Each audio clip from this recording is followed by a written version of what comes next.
Finalmente terminou o mistério, a CBF anuncia o novo técnico da seleção brasileira. Assunto para ele do Rio de Janeiro, Rodrigo Viga. Depois de um longo flerte, a CBF enfim conseguiu fechar com Carlo Ancelotti. O italiano é o novo técnico da seleção brasileira. Anúncio oficial acontecendo nesta segunda-feira. As tratativas começaram depois da Copa do Mundo do Catar, após a demissão do técnico Tite. Era um sonho de consumo de Edinaldo Rodrigues, que vive momentos difíceis e turbulentos à frente da entidade.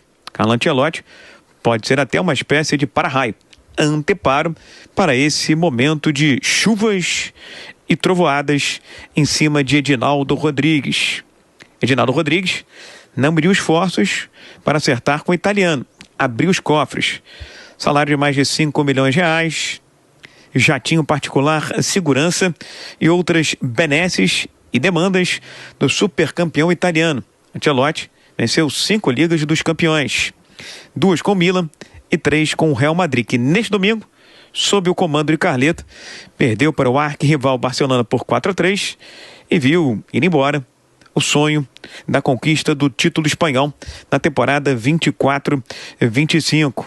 Integrantes da comissão permanente da CBF, os ex-jogadores Rodrigo Caetano e Juan vão à Europa ainda esta semana para trocar uma ideia com o novo treinador da seleção brasileira e elaborar a chamada lista ampla de convocados para os próximos 2 compromissos nas eliminatórias.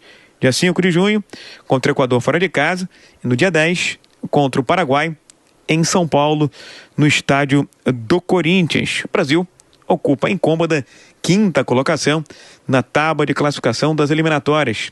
Edinaldo Rodrigues fala aqui na Jovem Pan desse sonho realizado, a contratação do italiano Carlo Ancelotti como novo técnico da seleção brasileira de futebol. A seleção brasileira mais vencedora da história do futebol mundial será comandada pelo maior treinador do mundo, o italiano Carlo Ancelotti. Tenho plena convicção de que, sob a liderança de Ancelotti e com a união e dedicação de nossos jogadores, estaremos mais fortes do que nunca para enfrentar os desafios que virão. Vamos junto, Brasil, rumo ao hexacampeonato. Mais do que classificar o Brasil para a Copa do Mundo de 2026, o principal objetivo do técnico italiano Carlo Ancelotti será devolver ao futebol brasileiro credibilidade e confiança que se perderam ao longo dos últimos anos. Do Rio, Rodrigo Viga. Como não poderia deixar de ser, a repercussão é grande na imprensa internacional com a escolha do novo técnico da seleção brasileira. E nós temos um convidado ilustre aqui no Jornal Jovem Pan, ele, Mauro Betting, chegando. A gente pode dizer o seguinte, Mauro, habemos técnico ou habemos technicum?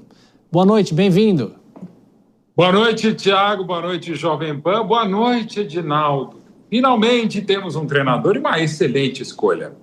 Então, mas é uma cortina de fumaça, ele está ameaçado, o Edinaldo, no Ancelotti. Claro, mas se você está ameaçado e contrata o melhor treinador da história do Real Madrid, na minha opinião, no mínimo mais vencedor com 15 títulos, você contrata o único treinador da história do futebol mundial que tem títulos nacionais em todos os principais países da Europa. Você contrata o treinador que mais vezes ganhou a Champions League, o torneio mais importante e mais difícil do mundo, não é cortina de fumaça, é um grande acerto da CBF. E se vai ser um grande acerto do Ancelotti, a gente vai saber com o tempo, né? O Brasil não é favorito em 2026, mas passa a ser mais porque esse cara está ali. Mas a gente não sabe como ele vai ser como é treinador de seleção. É diferente você treinar um time, diferente de treinar uma seleção. Porém, a gente não sabe quase nunca o que é um treinador de time de seleção até ele assumir uma seleção. Capacidade, caráter, competência, o entendimento de grupo, o entendimento de futebol, adaptabilidade ao grupo que ele vai ter, é ótimo. Conhece muito o Vini, espero que ele faça com que o Vini jogue na seleção, que jogue no Madrid. Conhece o Rodrigo, conhece o Endrick, Casemiro, que deve voltar. Militão, quando puder, também está de volta. E é um nome excepcional. O melhor nome para a seleção brasileira, mesmo com o presidente da CBF não sabendo falar Ancelotti. Ô Mauro, pergunta agora de um santista para você, Cristiano Vilela. Você, Vilela. Mauro, boa noite.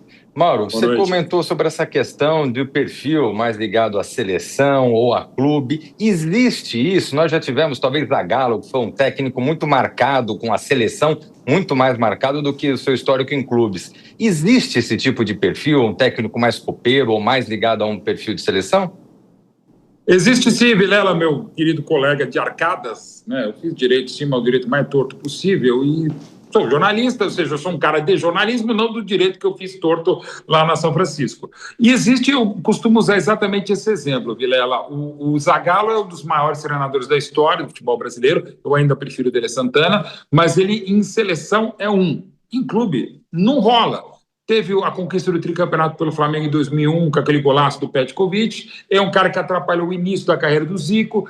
A Portuguesa fez um bom trabalho, o Botafogo ok também, sobretudo bem naquele timaço maravilhoso, bicampeão carioca em 67, 68. Mas o Zagallo de clube é um, de seleção é muito melhor. Se o Ancelotti vai saber fazer o dia a dia, eu não sei, mas ele tem tamanha capacidade, tamanha qualidade, que eu acho que é uma excelente aposta.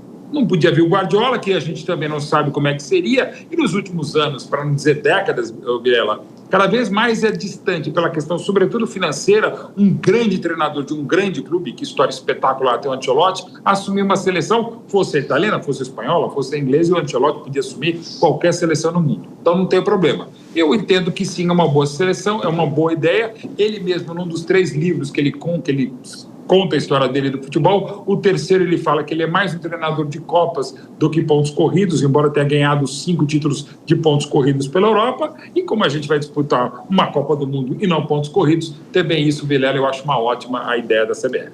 Ô Mauro, você sabe que esse aqui é o Jornal Jovem Pan, mas parece o 3 em 1, porque são 3 advogados contra um que não é. O Nelson Kobayashi aqui do meu lado quer te questionar. O Nelson Kobayashi, que é São Paulino, é isso? São Paulino, exato. Tricampeão do mundo. Ô, Mauro Betti, a minha pergunta é a seguinte. Certamente ele vai trazer a sua comissão técnica, né, com aqueles de sua confiança, mas vai precisar, imagino que de brasileiros também para compor ou a comissão ou a coordenação técnica. E ele tem uma certa boa relação com Kaká, Cafu, próprio Falcão. Quem você aposta ou quem você escolheria dos brasileiros para ajudar o novo técnico da seleção brasileira? O Kobayashi, isso é muito importante. Diferentemente de qualquer outro treinador, ele precisa ter um cara brasileiro, um ótimo selecionador, um cara que consiga observar o futebol. Ele tem uma confiança irrestrita com o Falcão, desde a época que jogava e brilhava na Roma. Falcão é um cara que realmente o Ancelotti até hoje escuta muito. Tem uma ótima relação com o Cafu, com o Pato. Aliás, é difícil dizer com quem o Ancelotti não tem uma excelente relação, mérito pessoal e profissional dele. Eu não sei se o Falcão pode... O Falcão tem essa capacidade, essa inteligência, esse brilhantismo para ser esse assessor. Mas talvez precisasse de um cara mais de campo, que rodasse mais o país para poder ajudar o Ancelotti, para fazer esse trabalho aqui no país. E insisto, ele não precisa morar aqui. Pode ficar 20 dias, 25 na Europa, vem 5 dias, conversa com a imprensa, conversa com os clubes, que é mais importante, com gente da CBF, bate bola com o treinador, porque a gente sabe, os grandes jogadores do futebol brasileiro estão na Europa. E 99% dos futuros adversários da Copa do Mundo também estarão. Então, o ideal para mim é que ele fique na Europa e, eventualmente, venha ao Brasil. Mauro Betti, que já está virando habituê do Jornal Jovem Pan. Grande abraço, obrigado. Sei que você interrompeu uma aula para falar com a gente aqui. Sempre bom conversar com você. Um abração. E é uma aula estar com vocês sempre. Um grande abraço a todos. Boa noite.